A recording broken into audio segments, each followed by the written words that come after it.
ഇന്ന് ഏറ്റവും കൂടുതൽ ചർച്ചാ വിഷയമായിരിക്കുന്ന കാര്യങ്ങളിലൊന്നാണ് ക്വാണ്ടം ഐഡിയോളജി എന്ന് പറയുന്നത്. അതായത് ക്വാണ്ടം ഐഡിയോളജി എന്ന് പറയുമ്പോൾ തന്നെ നമുക്കറിയാം, അത് ശരിക്കും പറഞ്ഞാൽ സബാറ്റോമിക് പാർട്ടിക്കിൾസിനെ കുറിച്ചുള്ള പഠനമാണ്.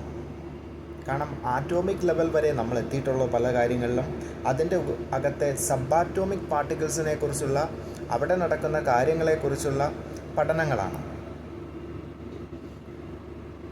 ആരാണ് ഈ ക്വാണ്ടം ഐഡിയോളജിയുടെ തുടക്കക്കാരൻ എന്ന് ചോദിച്ചു കഴിഞ്ഞാൽ അത് മാക്സ് പ്ലാങ്ക് ആണ്.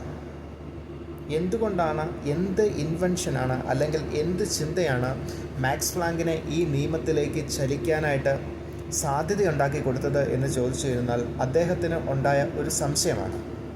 അതായത് എന്തുകൊണ്ടാണ് പ്രകാശം പല കളറിൽ കത്തുന്നത്? അല്ലെങ്കിൽ നമ്മൾ ഒരു തീ കത്തിച്ചു കഴിഞ്ഞാൽ അത് ആദ്യം മഞ്ഞ നിറത്തിൽ കത്തുകയും കുറച്ചും കൂടി പഴുത്ത് കഴിയുമ്പോൾ അത് ചുമല രട്ടത്തിൽ കത്തുകയും ഒന്നും കൂടി തീ കൂട്ടുമ്പോൾ അത് വെള്ളയാവുകയും ബ്ലൂ ആവുകയും ഒക്കെ ചെയ്യുന്ന പല പ്രതിഭാസങ്ങളുണ്ടാകുന്നത്. അതായത് എന്ത് കത്തിച്ചാലും ഈ കത്തിക്കുന്നതെല്ലാം പല കളറുകളിലാണ് കത്തുന്നത്. അപ്പം അങ്ങനെ കത്താൻ കാരണം എന്ത് എന്ന് മാക്സ് പ്ലാങ്ക് ചോദിച്ച ഒരു ചോദ്യത്തിൻ്റെ ഉത്തരമാണ് ഇന്ന് കാണുന്ന ക്വാണ്ടം ഐഡിയോളജി എന്ന് പറയുന്ന ഒരു മഹാപഠനശാലയ്ക്ക് തുടക്കം കുറിച്ചത്. പിന്നീട് അത് ഏറ്റെടുത്ത അടുത്ത സയൻറ്റിസ്റ്റാണ്. കാരണം എന്തുകൊണ്ടാണ് അങ്ങനെ കത്തുന്നത് എന്ന ചോദ്യത്തിന് ഉത്തരമാണ് കാരണം പ്രകാശം സഞ്ചരിക്കുന്നത് ഒരു വെള്ളം ഒഴുകുന്നത് പോലെയാണോ, അല്ലെങ്കിൽ ഒരു പാക്കറ്റ് പല പാക്കറ്റിലാക്കിയ ഒരു വെള്ളം ഒഴുകുന്ന പോലെയാണോ എന്നൊരു ചോദ്യം ചോദിച്ചു കഴിഞ്ഞാൽ നമ്മൾ സ്വാഭാവികമായിട്ട് എന്ത് പറയും? നമ്മൾ പറയും എല്ലാം വെള്ളം ഒഴുകുന്നത് പോലെയാണ്, പ്രകാശം വരുന്നത് വെള്ളം ഒഴുകുന്നത് പോലെയാണ്. കാരണം ഒറ്റ ഒഴുക്കാണ് നമ്മൾ കാണുന്നത്. പക്ഷേ യാഥാർത്ഥ്യം അങ്ങനെയല്ല. കാരണം പാക്കറ്റ് ഓഫ് എനർജിയാണ്. കാരണം ഓരോ പാക്കറ്റായിട്ടാണ് ശരിക്കും പറഞ്ഞാൽ പ്രകാശം ഒഴുകുന്നത് അല്ലെങ്കിൽ തീ കത്തുന്നത്. അതുകൊണ്ടാണ് ഓരോ പാക്കറ്റും കത്തിത്തീരുമ്പം അടുത്ത പാക്കറ്റിലേക്ക് കയറുമ്പോഴാണ് ഈ തീക്ക് അല്ലെങ്കിൽ ഈ എനർജിക്ക് മാറ്റം ഉണ്ടാകുന്നത്, കളർ മാറ്റം ഉണ്ടാകുന്നത്. കാരണം ആദ്യത്തെ packet, second packet, third packet, ഇങ്ങനെ ഓരോ പാക്കറ്റ് ഓഫ് എനർജി കത്തുമ്പോഴാണ് അതിന് ഓരോരോ ലെവലിലുള്ള ഊർജവും ആവശ്യമാണ്. അങ്ങനെ കത്തുമ്പോഴാണ് ഈ എനർജി പുറത്തേക്ക് വരുന്നത്. ഇതിനെ രണ്ടാമത് ഏറ്റെടുത്ത സയൻറ്റിസ്റ്റാണ് സാക്ഷാൽ ആൽബർട്ട് ഐൻസ്റ്റീൻ എന്ന് പറയുന്നത്. അതിന് ഫോട്ടോ ഇലക്ട്രിക് എഫക്റ്റ് എന്ന് പറയുന്ന അദ്ദേഹത്തിൻ്റെ കണ്ടുപിടുത്തത്തിന് അന്ന് തന്നെ നോബൽ പ്രൈസും കിട്ടി. അപ്പം അദ്ദേഹം എന്താണ് പറഞ്ഞതെന്ന് ചോദിച്ചു കഴിഞ്ഞാൽ അദ്ദേഹം തെളിയിച്ചതാണ് ഇത് പാക്കറ്റായിട്ടാണ് കത്തുന്നതെന്ന്. ഇതാണ് ഫോട്ടോ ഇലക്ട്രിക് എഫക്റ്റ് എന്ന് പറയുന്നത്. ഇതാണ് ക്വാണ്ടം ഐഡിയോളജിയുടെ അടിസ്ഥാനമായ രണ്ടാമത്തെ ഒരു കണ്ടുപിടുത്തം. മൂന്നാമത്തെ ഒരു കണ്ടുപിടുത്തം എന്ന് പറയുന്നത് ഐസൻബർഗിൻ്റെ മെട്രിക്സ്.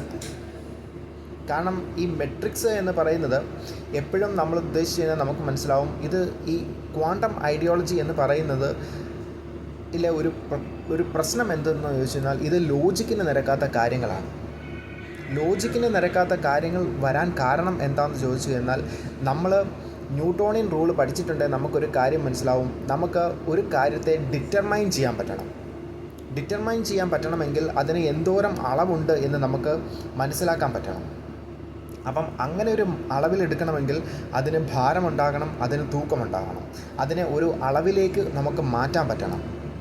പക്ഷേ നമ്മളൊരു വെള്ളത്തെ എടുത്താലോ നമുക്ക് ഫിസിക്കൽ വേൾഡിൽ കാണുന്ന എല്ലാ കാര്യങ്ങളെയും നമുക്കങ്ങനെ എണ്ണിയെടുക്കാൻ പറ്റും. വാട്ടർ, 1 ലിറ്റർ വാട്ടർ അല്ലെങ്കിൽ 100 ml ഓഫ് വാട്ടർ, ഇങ്ങനെ നമുക്ക് എല്ലാത്തിനെയും അളന്നെടുക്കാൻ പറ്റും. ഈ റൂൾ ഉള്ളിടത്ത് ന്യൂട്ടോണിയൻ റൂള് എഫക്റ്റീവാണ്. കാരണം എന്ത് പൊസിഷനിലാണ് ഒരു സംഭവം ഇപ്പം നിൽക്കുന്നത്, അത് മുന്നോട്ട് തള്ളുമ്പം എന്തുമാത്രം സ്പീഡ് അതിനുണ്ടാവും, ഈ പൊസിഷനും മൊമെൻറ്റും അനുസരിച്ച് മനസ്സിലാക്കാൻ പറ്റുന്നുണ്ടെങ്കിൽ അതിനെ ഡിറ്റർമൈൻ ചെയ്യാൻ പറ്റും. അതായത് 100 കിലോമീറ്റർ സ്പീഡിൽ പോകുന്ന ഒരു ബോളിന് നമ്മളൊരു അടുത്തൊരു 100 എമൗണ്ട് ഓഫ് സ്പീഡ് വീണ്ടും കൂട്ടിക്കൊടുത്താൽ അത് 200 എമൗണ്ട് ഓഫ് സ്പീഡിൽ ഇത്ര ദൂരം പോകാൻ പറ്റുമെന്നും ഇത്രയും ദൂരം 100 ml ഇത്രയും ദൂരം 200 ml സ്പീഡിലും പോയാൽ 200 സ്പീഡിലും പോയാൽ ഇത് ഈ ടോട്ടൽ 300 സ്പീഡിൽ ഇത് എവിടെ എത്തുമെന്ന് നമുക്ക് ഡിറ്റർമൈൻ ചെയ്യാൻ പറ്റും, കാൽക്കുലേറ്റ് ചെയ്യാൻ പറ്റും. പക്ഷേ ക്വാണ്ടം ഐഡിയോളജിയിൽ അവിടെ ഒരു സാധനമുണ്ടോ എന്ന് ചോദിച്ചാൽ ആർക്കും അറിയത്തില്ല. അതിനെ എന്തുമാത്രം കാണുമെന്ന് ചോദിച്ചാൽ ആർക്കും അറിയത്തില്ല. ഈ എന്തോരം ഉണ്ടെന്നും എന്തുമാത്രം കാണുമെന്നും എന്തുമാത്രം സ്പീഡിൽ ഇതിനെ പോകാൻ പറ്റുമെന്നും ഒന്നും അങ്ങനെ ഒരു സാധനം അവിടെ ഉണ്ടോ എന്ന് പോലും അറിയത്തില്ലെങ്കിൽ എങ്ങനെ അതിനെ ഡിറ്റർമൈൻ ചെയ്യാൻ പറ്റും? അതുകൊണ്ട് അതിനെ ഡിറ്റർമൈൻ ചെയ്യാൻ പറ്റുന്ന ഒരു സയൻസ് അല്ല ഒന്നാമതായിട്ടുള്ള ക്വാണ്ടം ഐഡിയോളജി എന്ന് പറയുന്നത്. നമുക്ക് ഡിറ്റർമൈൻ ചെയ്യാൻ പറ്റത്തില്ല. പിന്നെ പറയാൻ പോകുന്നതൊക്കെ എന്താ? പ്രോബബിലിറ്റിയാണ്, അല്ലെങ്കിൽ സാധ്യതകളാണ്.